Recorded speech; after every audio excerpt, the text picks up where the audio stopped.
একদিন রাত গভীরে একাকী স্বামীর সাথে নবীর সাথে হযরত আয়েশা রাদিয়াল্লাহু তাআলা আনহা বলেন, ইয়া রাসূলুল্লাহ, আপনি আমার জন্য একটা খাস, আমি যেতে এখানে একা, আপনি আমার সাথে শুধু একাই আছেন, আমার জন্য একটা খাস দোয়া করে দেন। নবীজি দোয়া করছে, আল্লাহুম্মা গফির লি আয়েশা, আল্লাহ আমার আয়েশাকে মাফ করে দেন, মা কদ্দামাত ওয়া মা আখখারাত, সামনের গুনাহ মাফ করে দেন, পেছনের গুনাহ মাফ করে দেন, মা আলানাত ওয়া মা আসররাত, প্রকাশ্য গুনাহ মাফ করে দেন, গোপন গুনাহ মাফ করে দেন। হযরত আয়েশা রাদিয়াল্লাহু তাআলা আনহা খুশিতে আটখান যে মাশাআল্লাহ, কি দোয়াটা করল রে, সামনের গুনাহ মাফ, পেছনের গুনাহ মাফ করে দেন, প্রকাশ্য গুনাহ মাফ করে দেন, গোপন গুনাহ মাফ করে দেন। আল্লাহ আগে কি কথা বলেন না, আর থাকে কি? হযরত আয়েশা হাদিসে লিখছে, হযরত আয়েশা রাদিয়াল্লাহু তাআলা আনহা তিনি খুশিতে আল্লাহর নবীর কোলের উপরে মাথা রাইখা একবারে শুয়ে লাইছে। স্বামী তো আল্লাহর নবী বলেন, আয়েশা এত খুশি হলা কেন, এমন করতেছো কেন?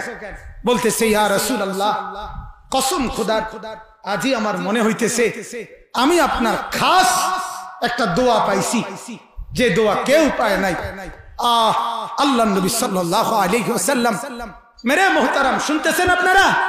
আল্লাহর নবী তখন চোখের পানি ফেলে বলছে, আয়েশা, আল্লাহর কসম আয়েশা, তোমার জন্য তো আজ রাত গভীরে একবার বলেছি, আর আমি মুহাম্মদ প্রতিদিন 5 ওয়াক্ত নামাজের পরে এই দোয়া আমি আমার উম্মতের জন্য প্রতিদিন করি।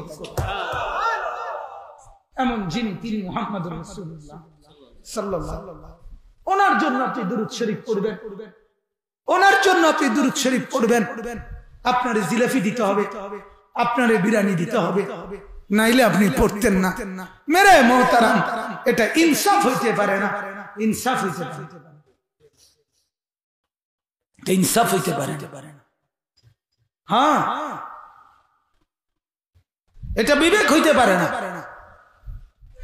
রাসূলুল্লাহ সাল্লাল্লাহু আলাইহি ওয়াসাল্লাম যেদিন দুনিয়া থেকে বিদায় নিবে, সেদিন জিবরাইল বলছে, ইয়া রাসূলুল্লাহ সাল্লাল্লাহু আলাইহি ওয়াসাল্লাম যাবেন? মালাকুল মউত দাঁড়িয়ে আছে। আল্লাহর নবী সাল্লাল্লাহু আলাইহি ওয়াসাল্লাম বললেন, আল্লাহকে জিজ্ঞেস করো, যেতে আমার আপত্তি নাই, কিন্তু আমি তো যাব চলে দুনিয়া থেকে, আমার উম্মতের সাথে কি আচরণ করবে? জিবরাইল আয়েশা জানাইছে, ইয়া রাসূলুল্লাহ, আল্লাহ তাআলা বলছে, ও বন্ধু, আপনি থাকাকালীন আপনার উম্মতের জন্য আপনি দোয়া করছেন, আপনার উম্মতকে একসাথে আযাব দিয়া আমি আল্লাহ ধ্বংস করি নাই। আমি এখন আবার ওয়াদা দিচ্ছি, আপনি চলে আসেন বন্ধু, আমি ওয়াদা দিচ্ছি আপনার উম্মত আপনারে ছাড়া, আপনার অবর্তমানেও যদি নিজে নিজেও দোয়া করে, গুনাহ মাফ চায়, তবু আমি তারে আযাব দেব না। ওমা কানা আল্লাহু মুআযযিবাহুম ওয়া হুম ইস্তাগফিরুন, দেব না আযাব। আপনি থাকতে যেমন দেই নাই, আপনি না থাকলেও দেব না। যেদিন তিনি দুনিয়া থেকে যাচ্ছে, সেদিনও কার ফিকির? উম্মতের ফিকির। বলেন না, কার ফিকির বলেন? কবর থেকে নবী সাল্লাল্লাহু আলাইহি সাল্লাম, হাদিসে আছে, যেদিন আল্লাহর নবী সাল্লাল্লাহু আলাইহি সাল্লাম ইসরাফিলের দ্বিতীয় ফু দিলে হাসরের মাঠে উঠার জন্য দাঁড়াবেন, প্রথম নবী দাঁড়াবে, হযরত জিবরাইল ডাক দিবে, ইয়া রাসূলুল্লাহ, হাসরের মাঠের বিচারের জন্য সবাইকে দাঁড়াইতে আপনি উদ্বোধন করেন, আপনি কবর থেকে, রওজায়ে আতহার থেকে আপনি প্রথম ওঠেন। আল্লাহর নবী সাল্লাল্লাহু আলাইহি সাল্লাম, হাদিসে আছে, 4 ফেরেশতা সামনে থাকবে, জিবরাইল, মিকাইল, ইসরাফিল, আজরাইল। আল্লাহ পাকের নবী সাল্লাল্লাহু আলাইহি সাল্লাম রওজা মোবারক কবর শরীফ থেকে উঠে কপালের বালু মুছতে মুছতে জিবরাইলের দিকে তাকাইয়া প্রথম বলবেন, জবান দিয়ে প্রথম বলবেন, জিবরাইল, আমার উম্মত কোথায়? ওরা আমাকে নিতে আসে নাই, নাকি আমি যেতে যেতে আমার উম্মত জাহান্নামে গেল কিনা? হযরত জিবরাইল বলে, ইয়া রাসূলুল্লাহ, এখনো কেউ উঠেই নাই, আপনি গেলে সবাই উঠবে। আজ যিনি প্রথম উঠলেন, আজও তিনি উম্মতের কথা বলবেন। হায় মুসলমান,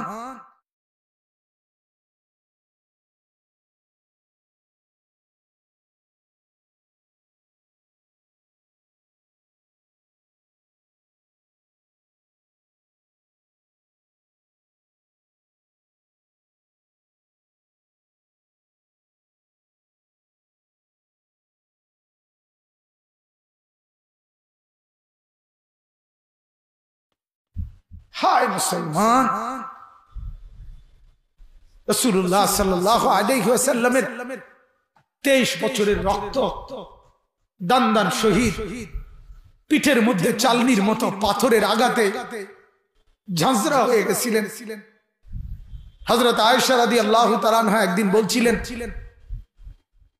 ইয়া রাসূলুল্লাহ, আপনার পিঠের মধ্যে ছোট ছোট ছিদ্র কেন? আপনার কি কোনোদিন ছোটবেলায় বসন্তের গোটা হয়েছিল? আল্লাহর নবী বলেন, না আয়েশা, বসন্তের গোটা হবে কেন?